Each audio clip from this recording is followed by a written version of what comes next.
Cohesive force का मतलब होगा अगर सेम सब्सटेंस के बीच में जो फोर्स लगेगा उसको हम लोग कोहेसिव फोर्स कहेंगे, और डिफरेंट सब्सटेंस के बीच में जो फोर्स लगेगा उसको हम लोग एडिसिव फोर्स कहेंगे।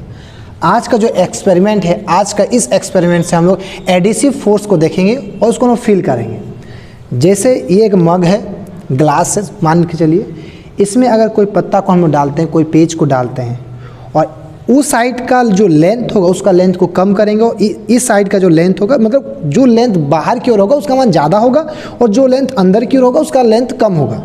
जब इसको हम ऐसा करके डालते हैं तो क्या ये रुकेगा कभी? क्या ऐसा पॉसिबल है कि ये रुक जाएगा? रुकना पॉसिबल नहीं है। लेकिन जब हम इसी ग्लास में पानी को भर दिया जाता है, पूरा पानी से इसको भर देंगे, और जब यही वाला पेज को उसमें डालेंगे और इस साइड का लेंथ कम करेंगे और इस साइड का लेंथ अगर ज़्यादा करते हैं और उसको डाल के अगर रख देते हैं हम लोग, तो ये रुक जा रहा है। ऐसा क्यों हो रहा है? क्योंकि पानी के मॉलिक्यूल्स उस पेपर के मॉलिक्यूल्स पे फोर्स लगा रहा है। तो ये एक हो गया पानी का मॉलिक्यूल्स, दूसरा हो गया ये पेपर का मॉलिक्यूल्स। दोनों सेम मॉलिक्यूल्स नहीं है, अलग अलग टाइप के मॉलिक्यूल्स हैं। तो ये दोनों के बीच का जो फोर्स लग रहा है, इस फोर्स को हम एडिसिव फोर्स के नाम से जानेंगे, और अगर सेम टाइप में जो फोर्स लगता है उसको हम कोहेसिव फोर्स कहते हैं।